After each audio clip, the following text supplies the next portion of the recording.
Hey, it's Rebecca. Welcome to Returning, a podcast to return to yourself and the wisdom within. I'm so glad you're here with me. Today on Returning, Letter to a Lightworker, a poem from my first book, Light is the New Black. You can find it on page 33 if you'd like to read along with me. I hope you enjoy. Letter to a Lightworker. I believe you came into this life with a deep inner knowing of what you were here to do and an inner guidance system to make it happen. I'm not talking about a carefully laid out path that comes with an instruction manual, but rather an unshakable, deep-seated knowing that you're here for a reason, that there's serious work to do, and that the universe will support you in doing it. I believe that until you answer this calling, you'll always feel as though there's something missing and something you may have forgotten. No matter what you use to numb it out, it'll be there. The only way to stop the calling is to answer it. I believe that your message is so deeply ingrained in you that sometimes it's hard to realize that everyone else doesn't think like you. They don't. I believe you chose your parents, no matter how hard or soft or rich or poor or light or dark or old or young, present or not, kind or troubled, you chose them. And with this simple selection, you were put in exactly the right place and given exactly what you needed to inspire you to rise up into yourself, to rise up into your highest, most authentic self, to take your position. I believe that your tragedies, your losses, your sorrows, your hurt happened for you, not to you. And I bless the thing that broke you down and cracked you open, because the world needs you open. I believe that life lessons are less about getting it right and more about getting it wrong. I believe that you are more on track than you feel, even if you don't feel it, especially if you don't feel it. For the further you get off track, the closer you actually are to abandoning the wrong path and leaping onto the right one. I believe that you are closer than you think and more qualified in your message than you could ever possibly fathom. I believe that the things that you are here to teach are the very things that you most need to learn, and that the best teachers are the ones that struggle the most, because when they get it with a triple smackdown. I believe that the darkness is a birthing process, and that in order to find your light, first you need to venture through the shadows of your ego. I believe that in order to be a light in the world, you first need to come home to who you truly are, and then bravely show it to those around you. I believe that you are surrounded by a personal team of angels and guides and teachers, both in this world and beyond, way, way beyond, who are so completely devoted to your growth that if you knew, you would not spend one more day worrying about things working out. And that if you could see things from their viewpoint, each time you'd see a challenge, you'd meet it with a cheer. I believe in you and us and all of this. So it is. This was one of the first significant things that I wrote when I'd finally surrendered to the call of my soul.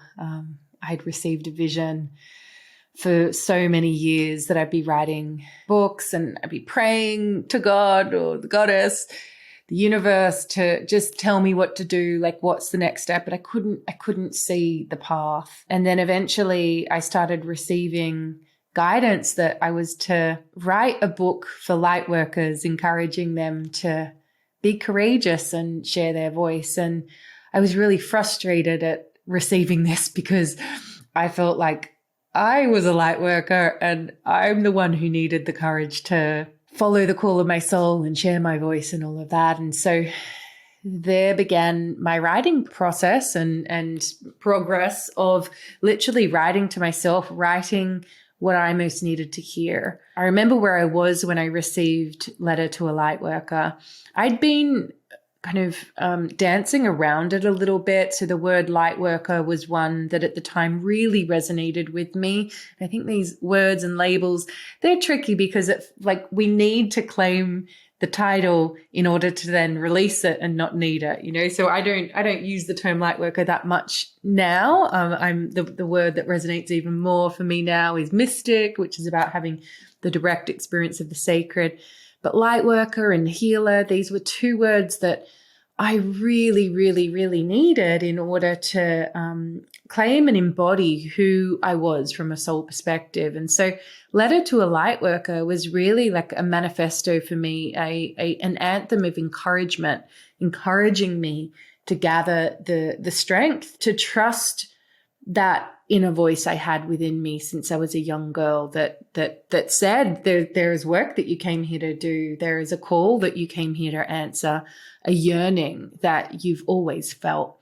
And Letter to a Lightworker was the encouragement anthem, encouraging me to trust that and follow that, and then also share it with others. But yeah, I remember where I was when I received the full Letter to a Lightworker. I'd recently started dating my husband, and we met in London, but I met him. I had been doing a training in Chicago, and he was going to be in California for to see his sister and his mum, and he invited me. When we met, we did this. I had said that I didn't want to just like drink and, you know, do the normal kind of dating thing. I want to like have fun and, you know, go on adventures and stuff. And so he came up with this game called the alphabet game, where we went through the letters of the alphabet for each of our dates. And yeah, so for our C date, we met in California.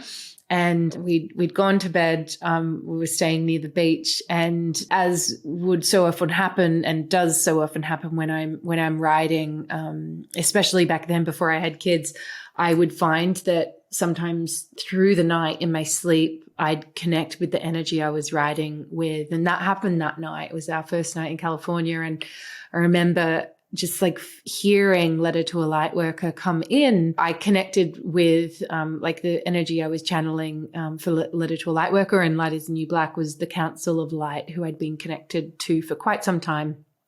So I knew it when I felt it.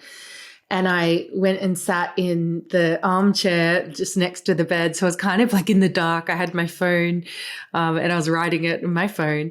So there was a little bit of light from my phone in the dark bedroom as the sun was rising, actually. So it was a bit of light outside. And it came in pretty much fully formed very fast. And at that stage, my relationship was quite new. He knew I was a writer, but had no idea if like I was always just going to be a wannabe writer. Like I was just saying I wanted to write a book or whatever. And and then he woke up, and there were many mornings after that this happened, and he'd be like, "What are you doing sitting in the dark in the corner of the room?" And I'm like, "Don't talk. I'm getting something." And and so that was this chapter. I should probably remind him of that, because he probably doesn't remember, and I can be like, see, it's this. Yeah. And it really became the essence of, first of all, my book proposal that I handed in, that brought the book to life. The book ended up being called Light is the New Black, but the title that I gave it to start with was Work Your Light. And so it was really about like embodying, hearing the call of your soul and then acting on it. That really is what that book's about. If you want to work out what your soul's calling you to do and how to respond and embody that, Light is the New Black is the way to, is the book for it.